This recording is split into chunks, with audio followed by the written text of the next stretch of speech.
नमः संस्कृताय मित्रों, संस्कृत विशेषज्ञ यूट्यूब चैनल पर आप सभी का हार्दिक स्वागत है।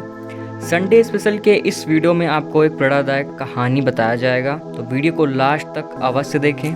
पिछले सभी संडे स्पेशल के वीडियो के लिंक आपको नीचे डिस्क्रिप्शन बॉक्स में और आई बटन पर और वीडियो के लास्ट में मिल जाएंगे। चलिए शुरू करते हैं। महर्षि वाजश्रवा के पुत्र वाजश्रवस विश्वजित सर्वमेघ यज्ञ करते हैं और उस यज्ञ में अपना सब कुछ दान कर देते हैं। दान में वे बूढ़ी एवं दूध देने में असमर्थ गायों को दान में देते हैं और अपने पुत्र मोह में पड़कर अच्छी गायों को अपने पास रख लेते हैं। यह देखकर उनके पुत्र नचिकेता के मन में यह भाव उत्पन्न होता है कि जब विश्वजित यज्ञ में सब कुछ दान कर दिया जाता है, तब पिताजी को पुत्र मोह के कारण अच्छी गायों को रखना उचित नहीं है। इससे पिता का अनिष्ट हो सकता है। श्रद्धा युक्त होकर उन्होंने अपने पिता से पूछा, पिताजी आप मुझे किसे दान कर रहे हैं? नचिकेता 3 बार यह प्रश्न अपने पिता से पूछते हैं। इस पर नचिकेता के पिता क्रोधित होकर नचिकेता को यमराज को देने की बात कहते हैं। नचिकेता आज्ञाकारी थे, इसलिए उन्होंने निश्चय किया कि मुझे यमराज के पास जाकर अपने पिता के वचनों को सत्य करना है। यदि मैं ऐसा नहीं करूंगा तो भविष्य में मेरे पिता का कोई सम्मान नहीं करेगा। नचिकेता ने अपने पिता से कहा, मैं यमराज के पास जा रहा हूँ, मुझे जाने की अनुमति दीजिए। महर्षि असमंजस में पड़कर विचलित से दिखाई देने लगे। नचिकेता अपने पिता का ध्यान मानव जीवन की विनश्वरता की ओर केंद्रित करते हुए पिता की अनुमति से यमलोक पहुंच जाते हैं। नचिकेता के यमलोक पहुंचने पर पता चलता है कि यमराज वहां नहीं है। नचिकेता 3 दिनों तक यमराज के घर भूखे प्यासे यमराज के आने की प्रतीक्षा करते हैं। चौथे दिन जब यमराज यमलोक पहुंचते हैं तो ऋषि कुमार नचिकेता को देखकर परिचय पूछते हैं। तब ऋषि कुमार नचिकेता बिना डरे निर्भीकता पूर्वक अपना परिचय देते हैं और यह भी बताते हैं कि वह अपने पिता की आज्ञा से यहाँ आए हैं।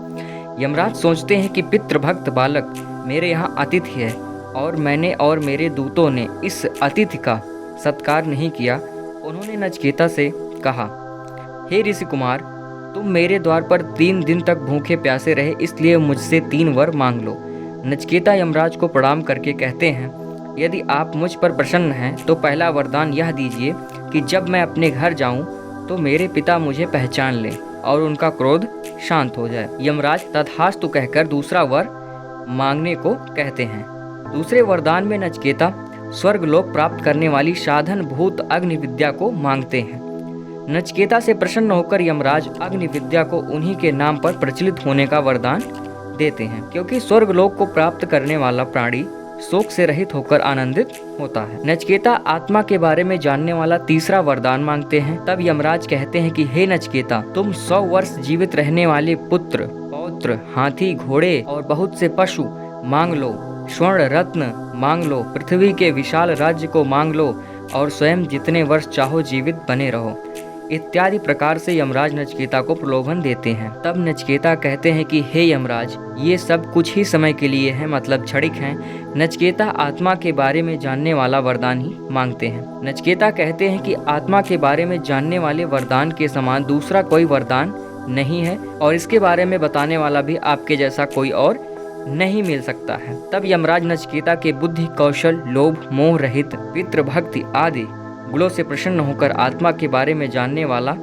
वरदान नचिकेता को देते हैं। यह कहानी कठोपनिषद से लिया गया है। कठोपनिषद में आत्मस्वरूप, आत्मज्ञान और आत्मज्ञान का फल रूपक के माध्यम से प्राप्त होता है। आत्मा परमात्मा का चिंतन तथा ओम अक्षर की महिमा भी कठोपनिषद में वर्णित है। इस प्रकार कठोपनिषद में ऋषि कुमार नचिकेता पितृभक्त, संसार के उपकार की भावना से युक्त, सांसारिक अनासक्ति, विद्यानुरागी, विवेकशील, आत्मजिज्ञासु के रूप में वर्णित है। कहानी आपको यह बताती है कि जिज्ञासु प्रवृत्ति का बालक कम उम्र में अत्यंत गूढ़ कठिन ज्ञान को प्राप्त कर सकता है। व्यक्ति को ऋषि कुमार नचिकेता की तरह पितृभक्त होना चाहिए, अपने पिता की आज्ञा का पालन करना चाहिए और लोभ को त्याग देना चाहिए। तो मित्रों, इस वीडियो में बस इतना ही। चैनल को सब्सक्राइब अवश्य कर लें, क्योंकि इस चैनल पर आपको संस्कृत और हिंदी विषय से संबंधित वीडियोस मिलते रहेंगे। आप हमें सोशल मीडिया पर भी फॉलो कर सकते हैं। सभी के लिंक नीचे डिस्क्रिप्शन बॉक्स में दिए गए हैं। वीडियो को लाइक करें, शेयर करें, अपने सुझाव कमेंट बॉक्स में दें। वीडियो कैसा लगा ये अवश्य बताएं। चैनल को अधिक से अधिक संख्या में सब्सक्राइब करें। मिलते हैं अगले वीडियो में संडे स्पेशल के एक और नए वीडियो के साथ।